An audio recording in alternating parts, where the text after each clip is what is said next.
Pueden sentarse, hermanos.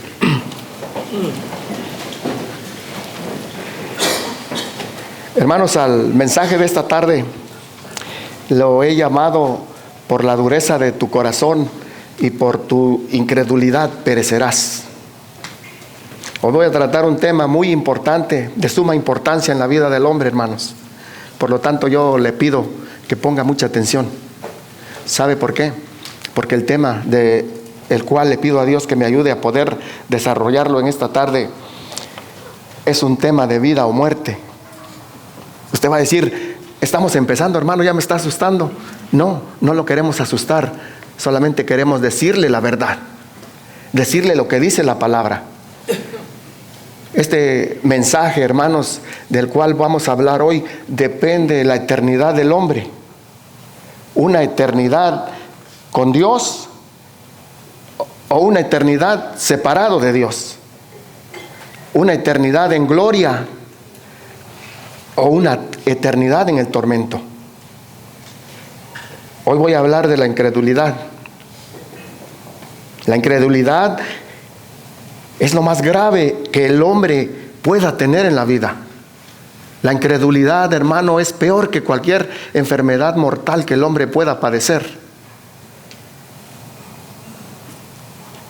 Para nadie es agradable ir al doctor y recibir una noticia desagradable, una mala noticia, que el doctor te tenga que decir: lo siento, usted tiene una enfermedad muy avanzada, usted tiene un cáncer terminal, a usted le quedan pocos días de vida.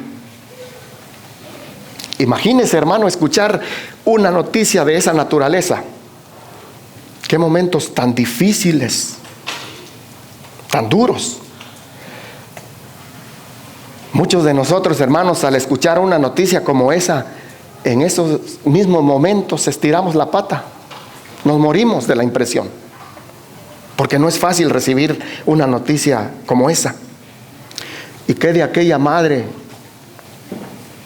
aquella mujer que está embarazada, que espera que su bebé nazca y de repente le dice el doctor que ya no hay más bebé?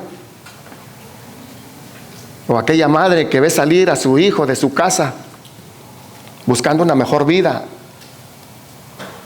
buscando nuevas oportunidades, y despedirse de su hijo con todo el dolor de su corazón, tal vez con lágrimas, con llanto, con mucha tristeza, y después de unos días le den la noticia de que su hijo murió en el camino.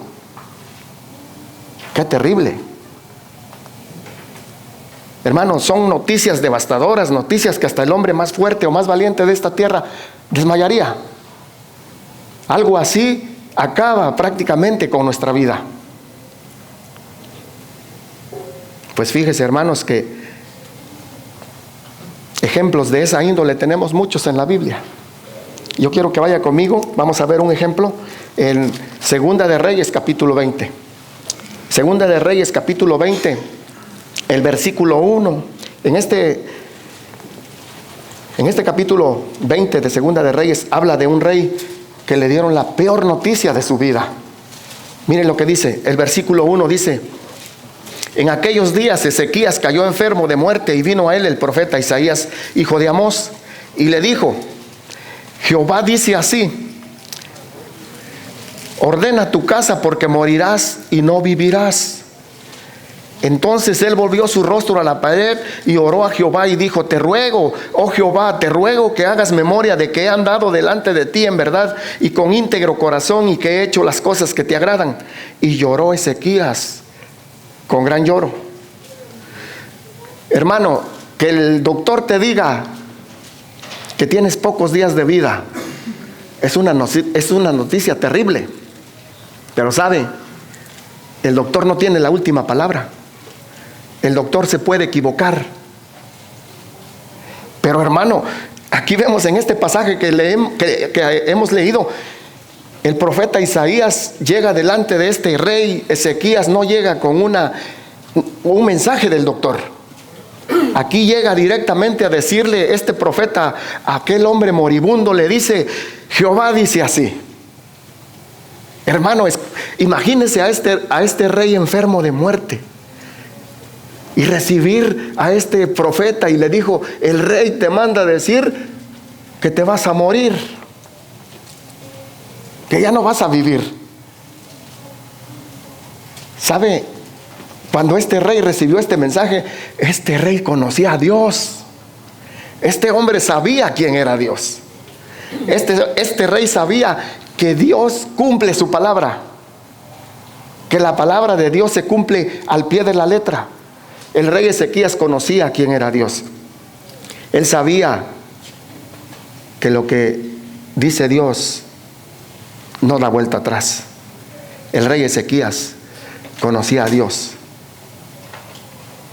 Y al saber que llegó delante de él, hermano, con el mensaje de Dios, ¿para dónde le daba?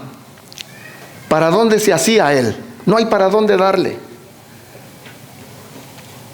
Cuando Dios te dice algo, Ezequías dijo: yo sé que lo que dice Dios es verdad, porque Dios no es hombre para que mienta, ni hijo de hombre para que se arrepienta. Y si Dios dice algo, se cumple. Entonces, por eso, cuando Ezequías oyó al profeta Isaías, no le quedó otra cosa más que, ¿sabe qué? Humillarse delante de Dios. Humillarse.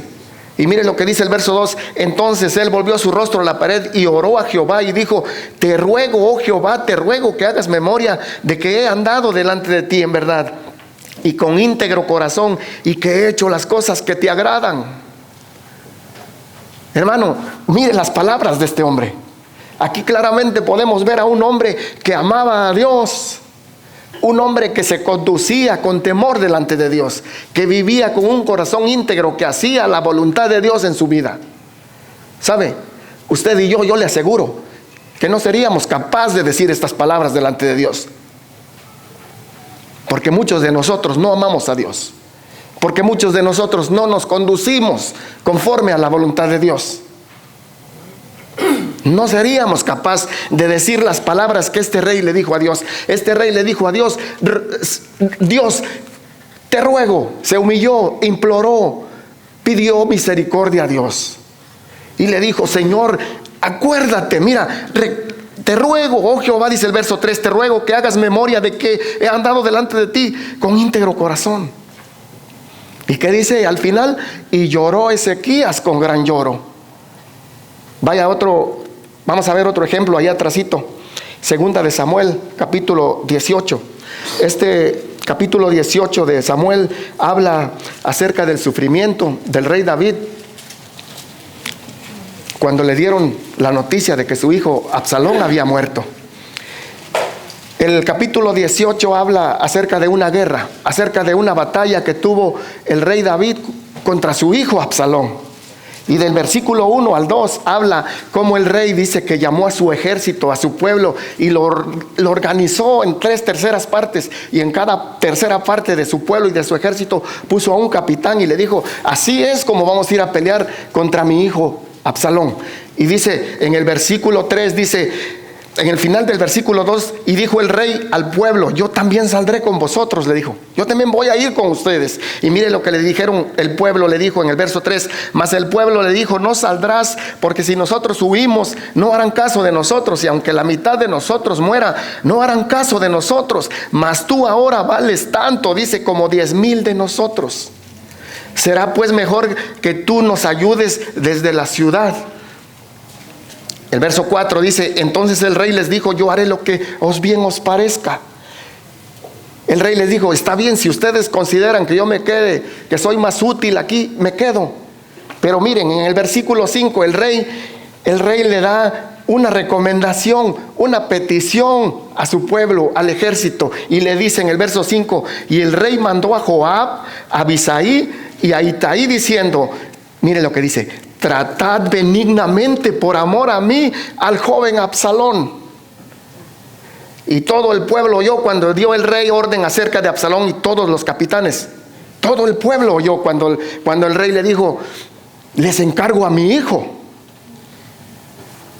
¿Sabe qué les estaba diciendo? Les estaba diciendo: si me aman, si sienten un aprecio por mí, si me estiman como su rey que soy, por favor, traten benignamente a mi hijo, les dijo. ¿Sabe? Esta batalla que iban a tener en esta ocasión no se trataba como cualquier batalla que había tenido David antes, que iba a pelear contra otros pueblos, contra otras ciudades, contra otras naciones. No, Esta vez se trataba de una guerra diferente, iba en contra de su propio hijo.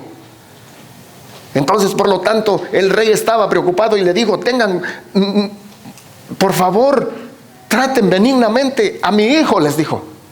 Y dice la palabra que todo el pueblo oyó. Entonces, por consecuencia, los capitanes por seguro que le dijeron: no te preocupes, Señor, haremos lo que tú dices, se hará como tú digas. Pero mire, salieron a la guerra y esa guerra fue terrible. Dice la palabra ahí que más de 20,000 hombres murieron en ese enfrentamiento. Pero al momento de salir el pueblo, el rey David se quedó, ¿sabe?, con una preocupación, con una angustia en su corazón. Dice el versículo más adelantito, ahí en el verso 24, dice: mire, y David estaba sentado, dice, entre las dos puertas. ¿Qué le da a entender eso? Estaba preocupado, estaba angustiado por su hijo, como todo padre. Como todo padre, cuando su hijo se va de parranda, el hijo divirtiéndose a la 1, 3 de la mañana, el hijo no le importa que su madre o su padre esté en su casa esperándolo. Así estaba este rey esperando a su hijo, esperando noticias de su hijo. Y sabe, dice, estaba sentado entre las dos puertas, y el atalaya había ido al terrado sobre la puerta en el muro, y alzando sus ojos miró y vio a uno que corría solo. Dice, venían de regreso ya a dar noticias de la guerra. Entonces dice, el atalaya dio voces. El atalaya dio voces, dice el verso 25, y lo hizo saber al rey. Y el rey dijo: si viene solo, buenas nuevas trae. En tanto que él venía acercándose, vio el atalaya a otro que corría, y dio voces el atalaya al portero diciendo: he aquí otro hombre que corre solo. Y el rey dijo: este también es mensajero. Y el atalaya volvió a decir: me parece el correr del primero como el correr de Ahimaas, hijo de Sadoc. Y respondió el rey: ese es hombre de bien y viene con buenas nuevas. Imagínese al rey. Entonces Ahimaas, cuando llegó, dijo en alta voz al rey: paz. Y se inclinó a tierra delante del rey y dijo: bendito sea, mire las noticias que le traía, bendito sea Jehová Dios tuyo, que ha entregado a los hombres que habían levantado sus manos contra mi rey, contra mi señor el rey. Ponga atención a este versículo 29. Y el rey dijo: el joven Absalom está bien. Mi hijo está bien, le dijo. Y mire, Ahimaas respondió: vi yo un gran alboroto cuando envió Joab al siervo del rey, y a mí tu siervo, mas no sé qué era, le dijo. Y el rey le dijo: pasa, ponte allí. Y él pasó y se quedó de pie. Luego vino el etíope, el otro mensajero, y mire lo que le dijo. Le dio las buenas nuevas también y le dijo: reciba nuevas, mi señor el rey, que hoy Jehová ha defendido tu casa de la mano de todos los que se habían levantado contra ti. Versículo 32, ponga atención. Y el rey entonces dijo al etíope: el joven Absalom está bien.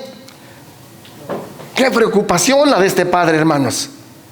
Preocupado por su hijo. Por primera vez vemos que el rey David no dijo: denme informe, no dijo: gracias a Dios, vencimos otra vez, Dios está con nosotros, derrotamos al enemigo. Este rey no dijo eso. En él había otra preocupación grande. En él había una preocupación acerca de su hijo, y dijo: mi hijo está bien. Está bien mi hijo. A los dos les dijo lo mismo. El rey no dijo: dame informe, ¿cuántos cayeron de los nuestros? No, este rey dijo: mi hijo está bien. Y mire la respuesta que le dio el etíope. Y el etíope respondió: como aquel joven sean todos los enemigos de mi señor el rey, y todos los que se levanten contra ti para mal. ¡Wow! ¡Qué respuesta, hermanos! Este hombre le estaba diciendo: matamos a todos y matamos a tu hijo también. Todos están muertos, incluyendo a tu hijo. Imagínese, hermano, qué dolor. Este hombre dijo, mire lo que dijo el verso 33. Entonces el rey se turbó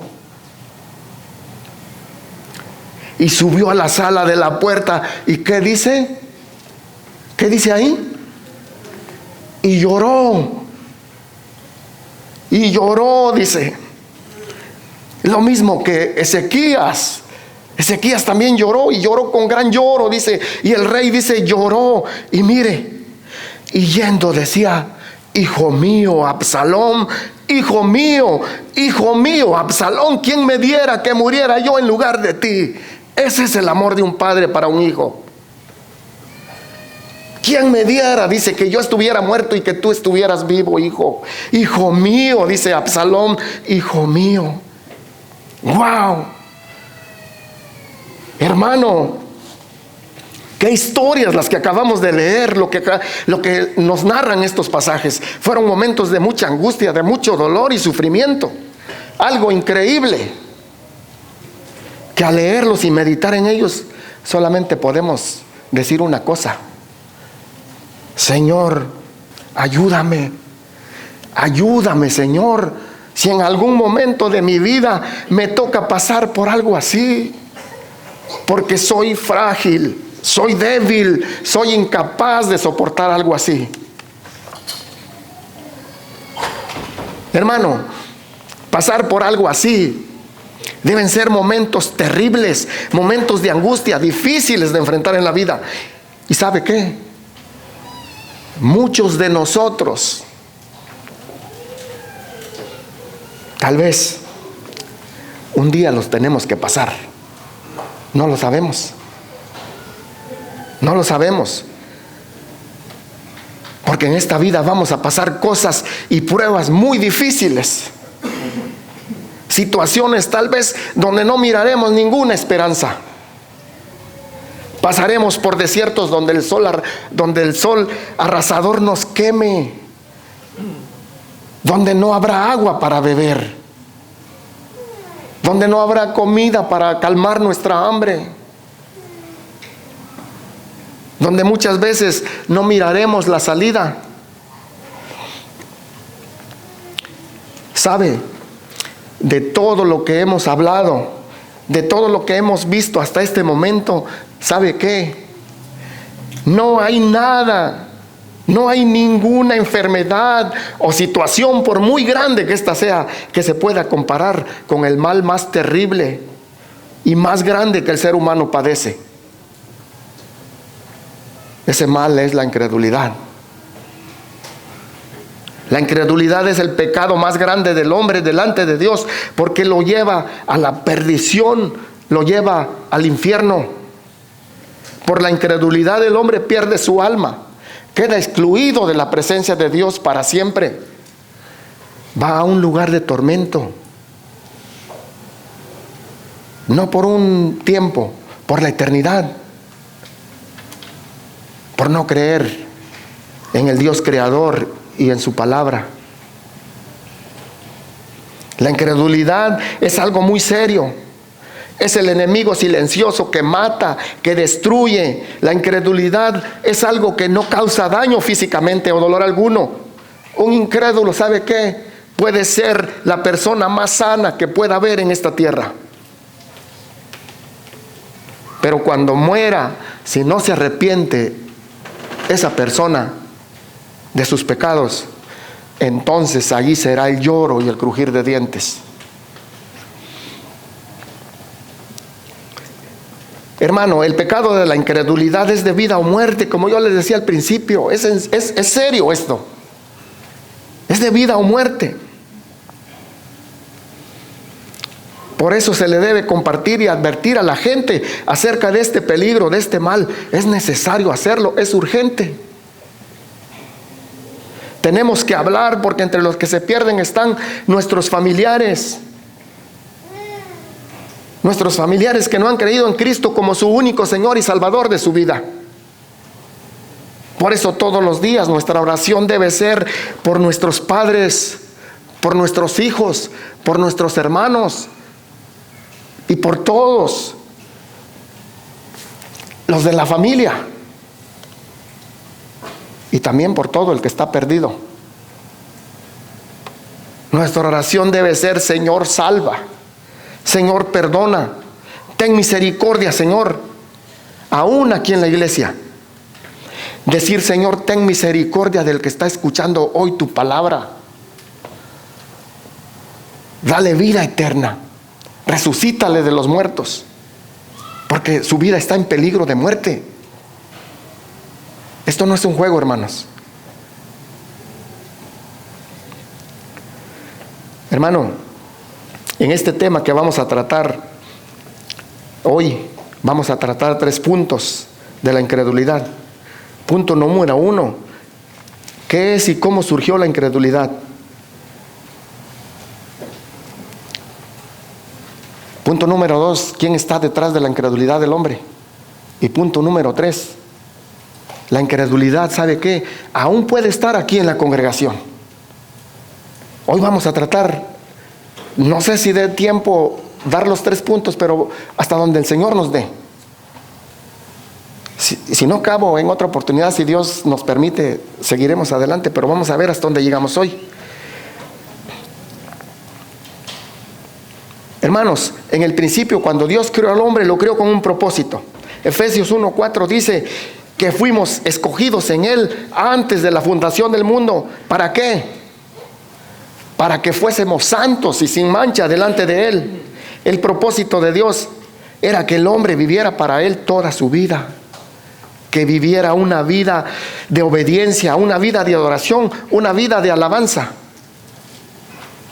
En otras palabras, que el hombre viviera una vida santa, que viviera una vida recta y sin pecado. Efesios 2:10 dice que fuimos creados para buenas obras, las cuales Dios preparó de antemano para que anduviésemos en ellas. Hermanos, ¿qué pasó en la vida del hombre? ¿Qué pasó en la vida del hombre? ¿Por qué no le creemos a Dios? ¿Por qué no creemos a Dios y a su palabra? ¿Por qué no obedecemos? ¿Por qué no andamos conforme a su voluntad? ¿Por qué no hay ningún interés de buscar de Dios?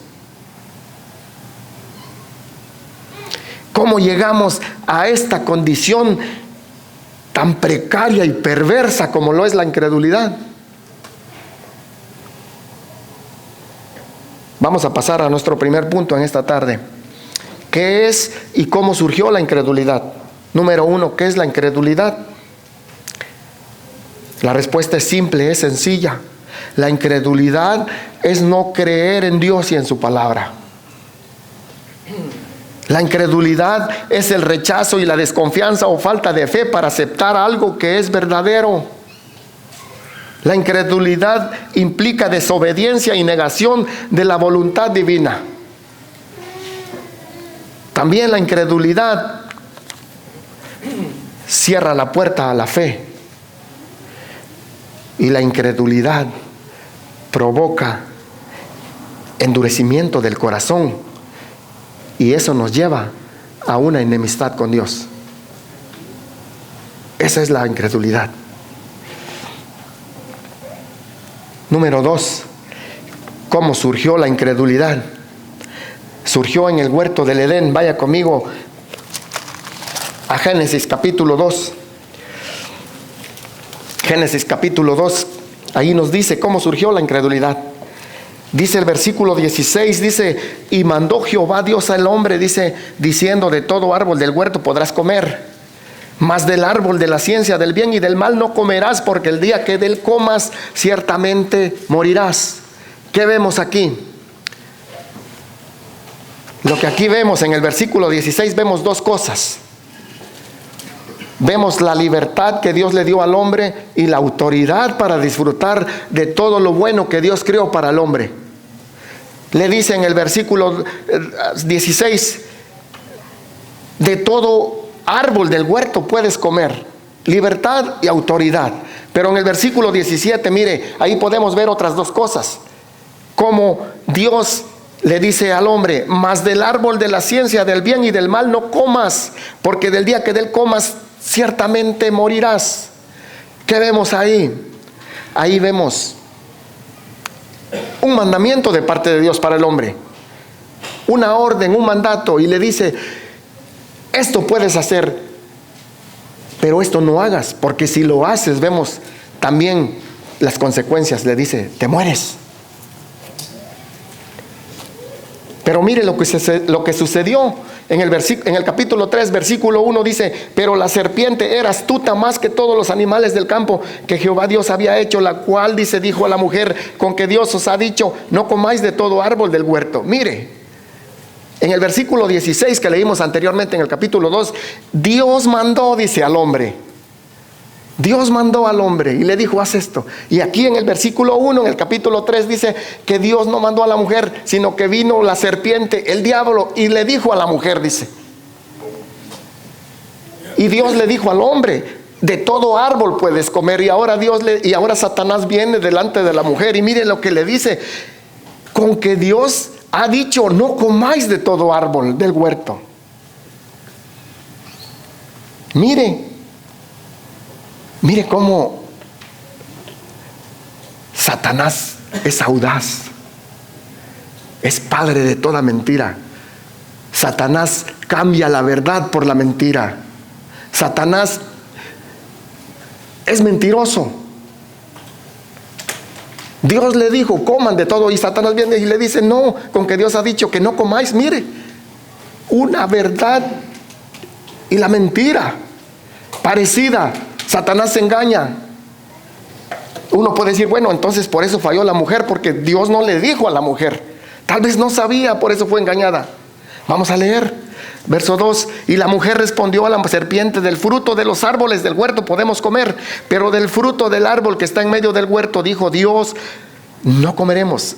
Mire, pero del fruto del árbol que está en medio del huerto, dijo mi marido, dice, no. Dice, dijo Dios. Entonces sí sabía ella las consecuencias. No comeráis. Pero mire, aquí en el verso 4 quiero que ponga atención, porque en el versículo 4 ahí es donde empieza la incredulidad del hombre. Mire lo que dice. Entonces la serpiente dijo a la mujer, no moriréis. Ahí empezó Satanás a sembrar la semilla de la incredulidad en el ser humano.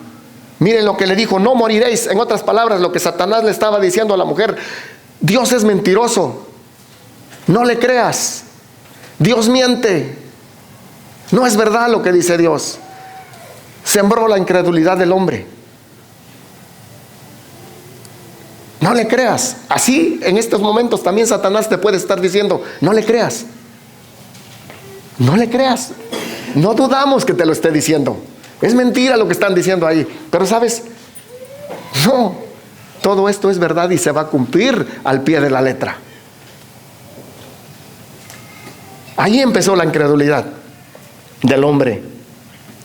Pues creyó más a la mentira del diablo que a la verdad de Dios. Y sabe, a partir de esa desobediencia, de pecar deliberadamente contra Dios, dice Romanos 3:11, que no hay quien entienda, no hay quien busque a Dios. Todos se desviaron a una, se hicieron inútiles, se hicieron incrédulos.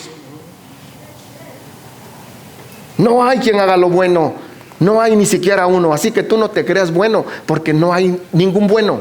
Tú y yo somos perversos, malos, que si no fuera por la misericordia de Dios, tú y yo íbamos a merecer el castigo del infierno. No hay ni siquiera uno.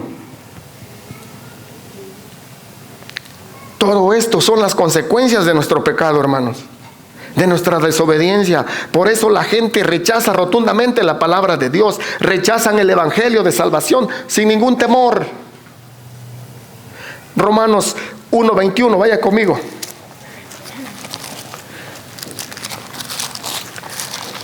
Mire lo que dice Romanos 1:21. Pues habiendo conocido a Dios, no le glorificaron como a Dios, ni le dieron gracias, sino que se envanecieron en sus razonamientos, y su necio corazón fue entenebrecido. Profesando ser sabios, se hicieron necios. Wow, mire, la condición del hombre es terrible. La condición del hombre es de lástima. Yo hablaba con una persona hace algunos meses. Esta persona me hacía saber su punto de vista, su modo de pensar acerca de Dios y la religión.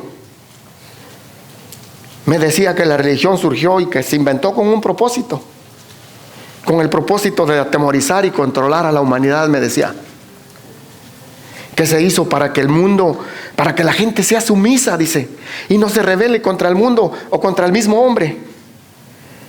También me decía que no es necesario que nos sometamos a la Biblia, a lo que dice la Biblia, porque la Biblia fue hecha por hombres, decía él.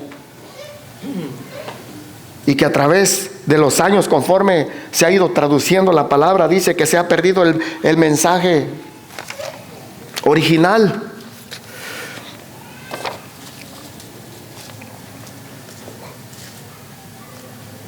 Este hombre me decía que lo más importante, ¿sabe qué?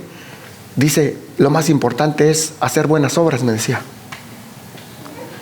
Cómo ayudar al necesitado, cómo darle pan al hambriento, cómo hospedar, dice, al forastero, cómo ayudar al huérfano, cómo ayudar a la viuda. Él me decía que al hacer esas cosas nos ayudan para ganarnos el favor de Dios.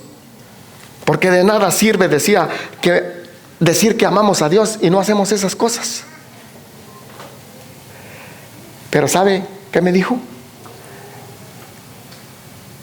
Me dijo que lo que más le enojaba era que los cristianos, dice, dijéramos que éramos salvos. Él me decía, ¿cómo se atreven ustedes a decir que son salvos? Eso solamente le pertenece a Dios, decía él. Pero ustedes no tienen ninguna autoridad para decir eso. Y me dijo, ¿tú eres salvo? Y me hizo la pregunta directamente y le dije, sí soy salvo. Y ¿sabe qué? Ya casi me somataba uno. Se me quedó viendo bien bravo. Me dijo, ¿cómo te atreves a decir eso? Y yo le dije, ¿sabes qué? No lo digo yo, lo dice la palabra. Y si la Biblia lo dice, yo lo creo.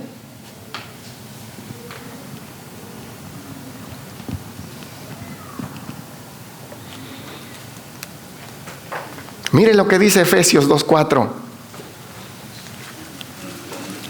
Pero Dios, que es rico en misericordia, por su gran amor con que nos amó, dice, aún estando muertos en pecados, nos dio vida juntamente con Cristo.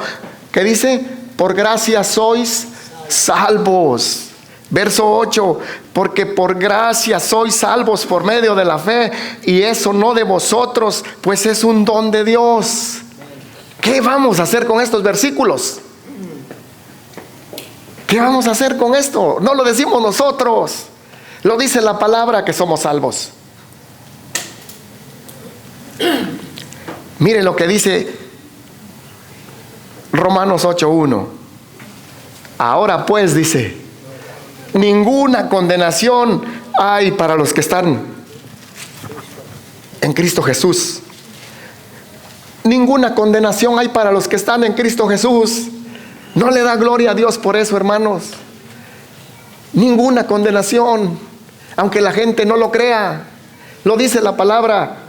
Somos salvos por gracia.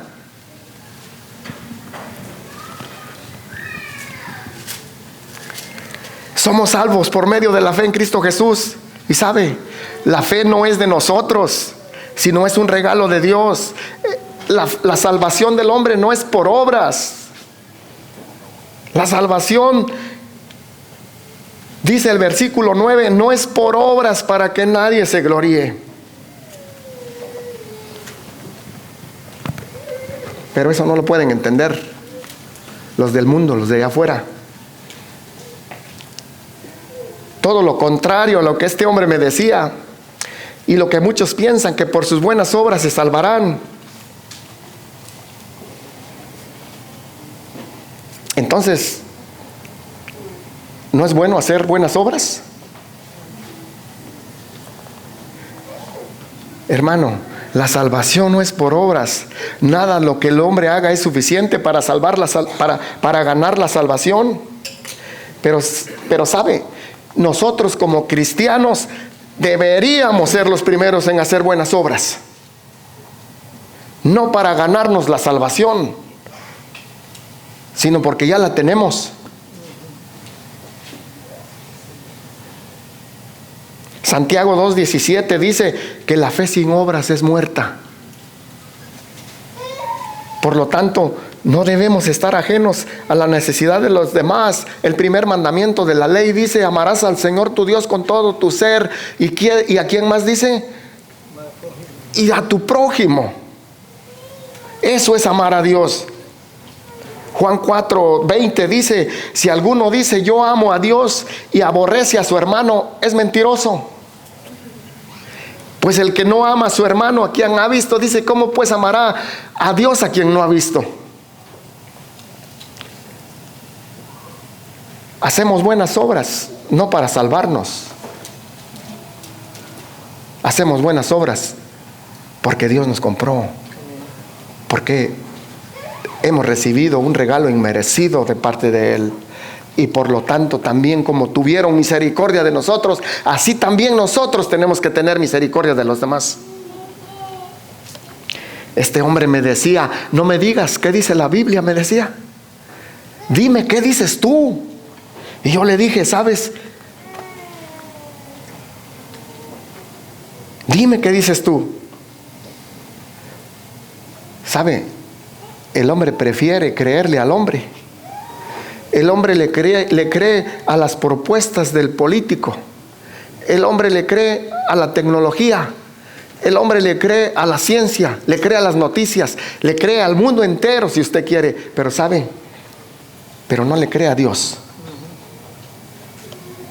Yo le decía que lo que el hombre diga o lo que el hombre opine no cuenta, no vale.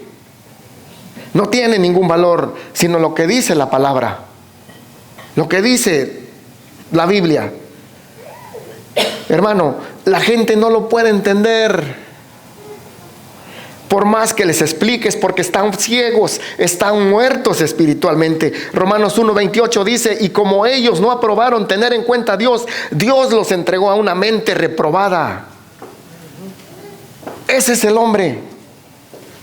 Los entregó a una mente reprobada, dice. Sus mentes no pueden entender la gracia de Dios. Ellos no pueden entender las cosas espirituales. Primera de Corintios 2:14 dice, pero el hombre natural no percibe las cosas que son del Espíritu de Dios, porque para él son locura. Es lo que tú tal vez estás pensando ahorita. Esos están locos. Están locos. No, no estamos locos. No estamos locos. Esto es lo que la palabra dice. Para ellos son locura y no las pueden entender. ¿Sabe por qué? Porque se han de discernir espiritualmente. Tú y yo también así estábamos antes. Se han de discernir espiritualmente, dice la palabra. Por eso vemos que por más que le hablemos y le expliquemos a la gente, así puede venir el mejor predicador a predicarle a tu familia, a tu amigo, al que sea. Si Dios no hace la obra en ellos, no van a entender. Hermano, pero si me predica el Papa, yo sí creo. No. Así puede ser el hombre más ungido.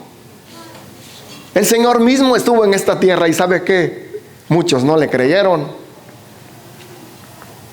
Si Dios no hace la obra, no van a entender. Por eso, hermanos, al compartir la palabra al perdido o al incrédulo, tengamos paciencia y pidamos a Dios que tenga misericordia de ellos.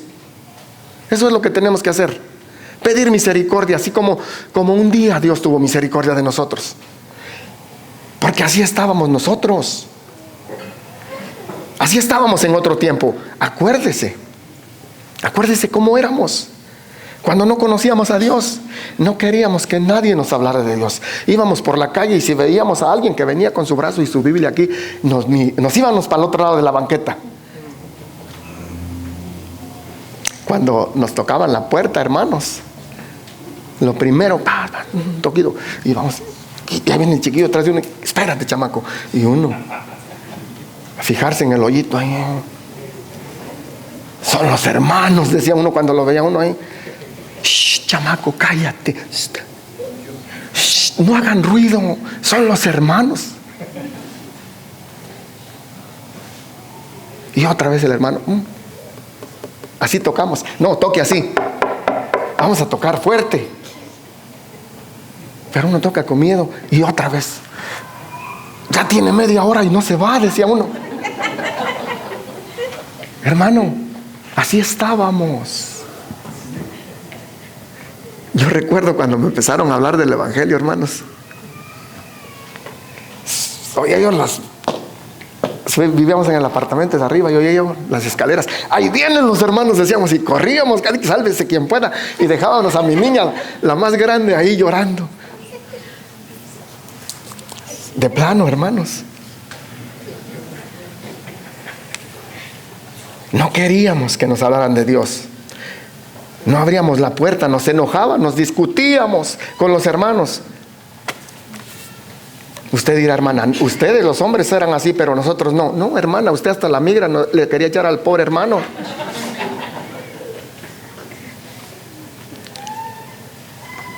Nos creíamos sabios, pero ¿sabe qué? Éramos necios y por nuestra incredulidad despreciábamos el regalo de vida eterna que Dios nos otorga por medio de Cristo Jesús, quien murió por nuestros pecados.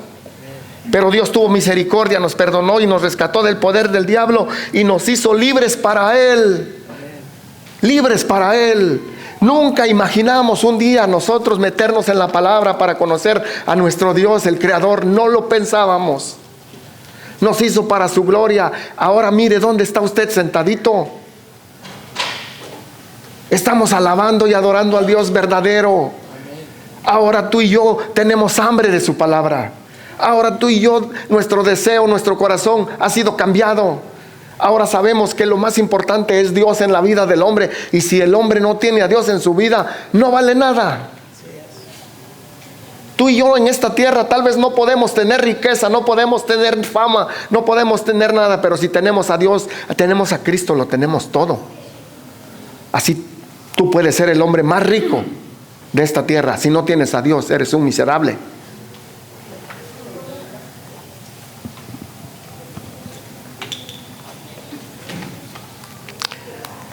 Pero Dios tuvo misericordia, nos perdonó. Por eso, ¿sabe qué? Tú que estás aquí hoy escuchando este mensaje de salvación, tú que estás aquí hoy, no lo rechaces. No rechaces la oportunidad de Dios que te está dando hoy.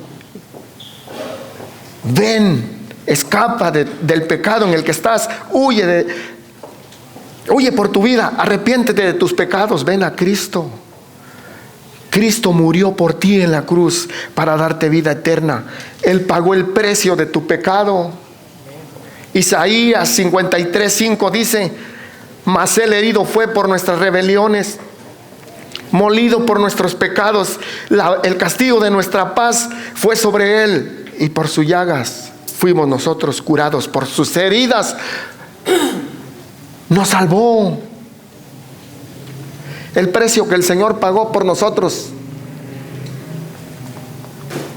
el precio que el Señor pagó por ti y por mí, no costó oro ni plata, costó la muerte.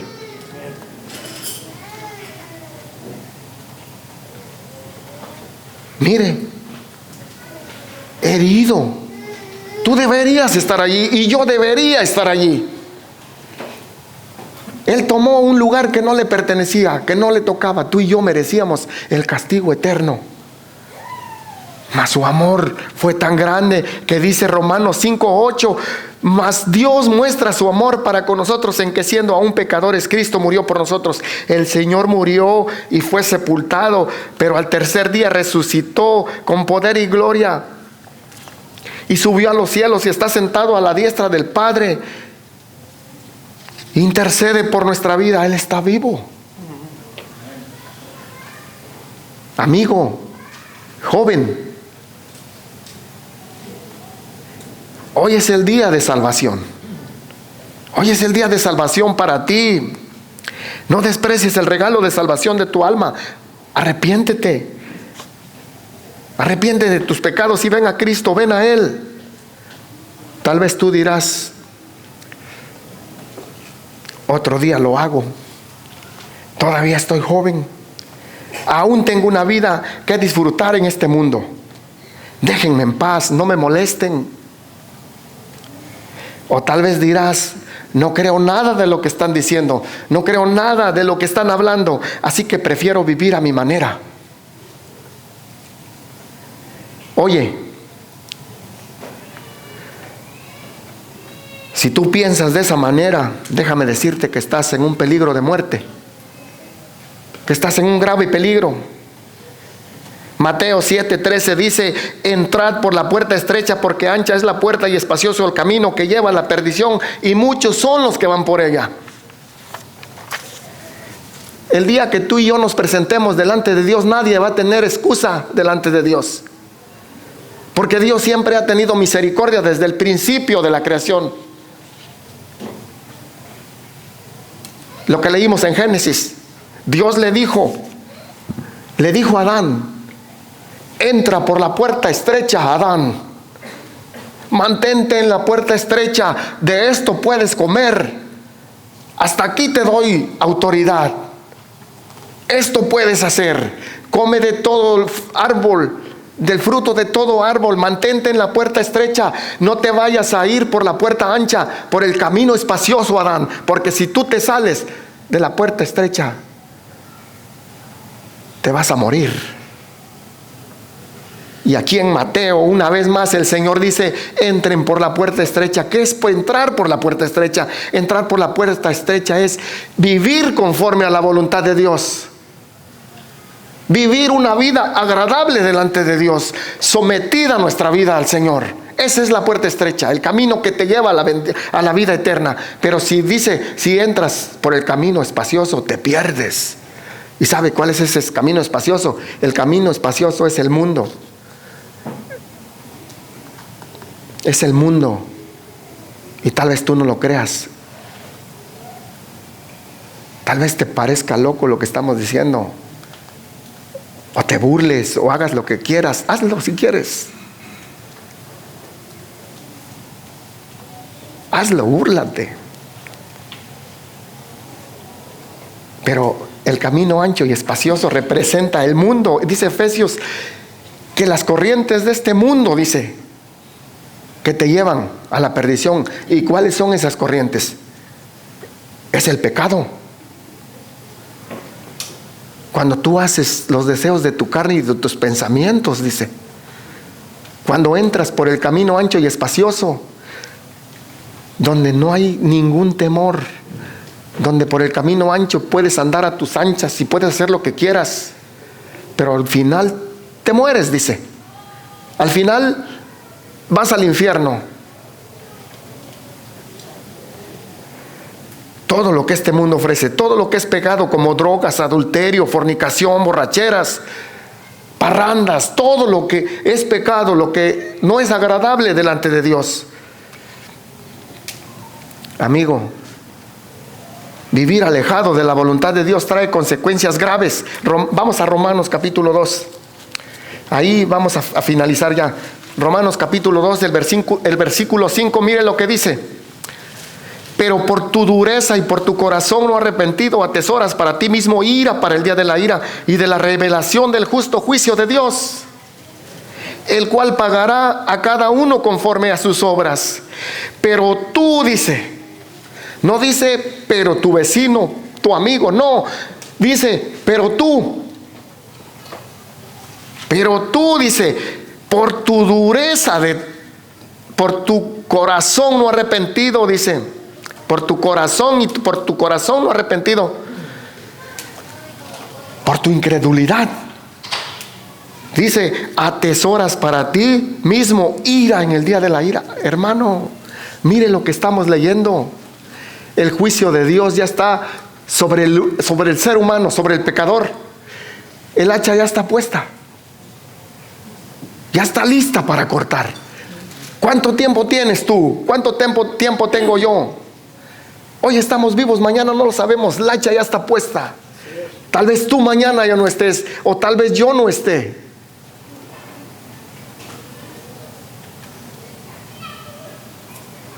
Esto es serio. Por tu incredulidad, dice, por tu dureza y por tu corazón no arrepentido, amontonas para ti ira en el día de la ira, dice. Y de la revelación, dice, del justo juicio de Dios. Dios es justo, hermanos. Si el hombre se pierde, es por su necedad. Pero Dios no quiere que nadie se pierda, sino que todos procedan al arrepentimiento.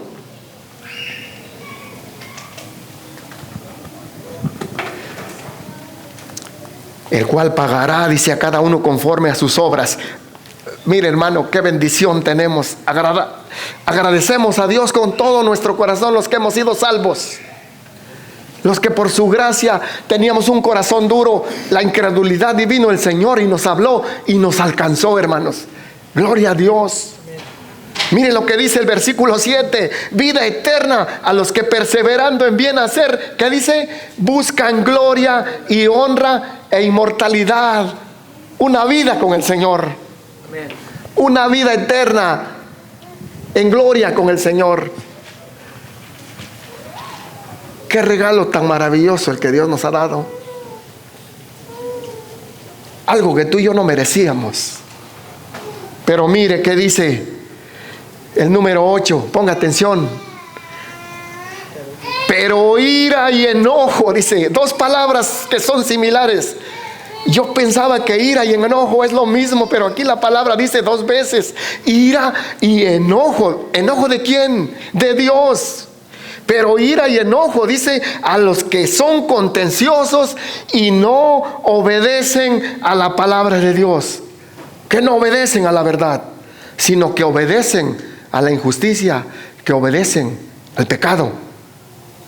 Ira y enojo, eso está destinado para todo aquel que se burla o que no cree en la palabra de Dios. Ira y enojo. ¿Y sabes qué dice Hebreos 10:31? Horrenda cosa, dice, horrenda cosa es caer en manos del Dios vivo,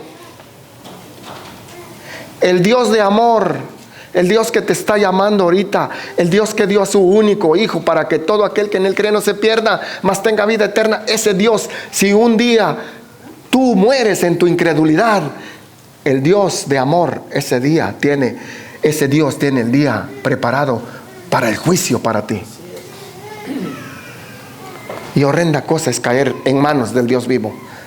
Por eso en esta tarde, joven, adulto, hermano, quien tú seas, quien tú estés aquí y no estás seguro de tu salvación, hoy es el día de salvación. Vivir alejado de las voluntad de Dios trae consecuencias graves. Esto no es un juego. Lo que hablamos hoy no es un juego. Esto es serio. ¿Sabe cuál es nuestra oración? Ojalá que Dios obre en tu vida hoy. Ojalá que Dios abra tu corazón y puedas oír la voz de Dios. Hebreos 13 dice: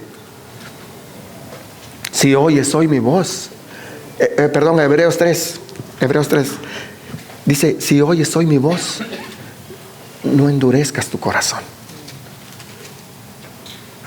Ven al Señor, arrepiéntete de tus pecados. Tú dirás: yo no sé cómo hacerle, ¿cómo le hago para yo tener la salvación de mi alma?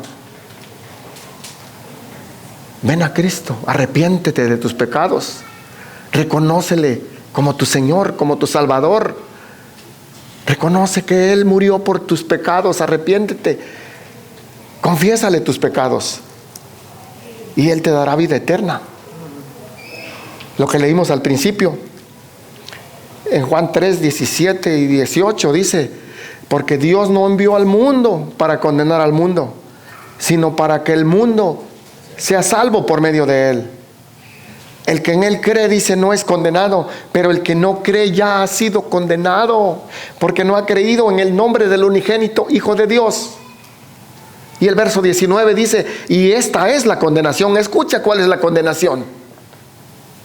Esta es la condenación, de que la luz vino al mundo, dice, y el mundo amó más las tinieblas que la luz. ¿Sabe por qué? Porque sus obras son malas.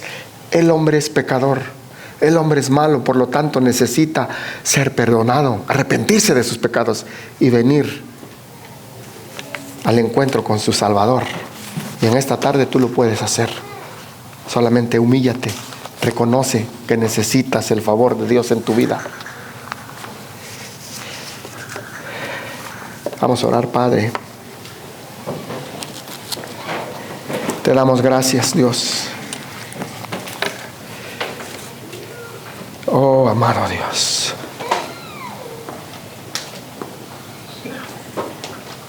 Tú eres bueno, Señor.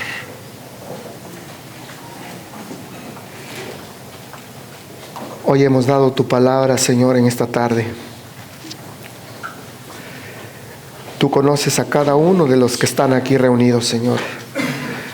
Tú sabes quién es tuyo y quién aún no es tuyo, Señor. Tu palabra ya fue sembrada, tu semilla, Señor. Pero también creemos, como dice tu palabra, que tu palabra nunca regresará vacía. Y que tú haces la obra en el corazón del pecador, Señor. Obra en cada vida en esta hora.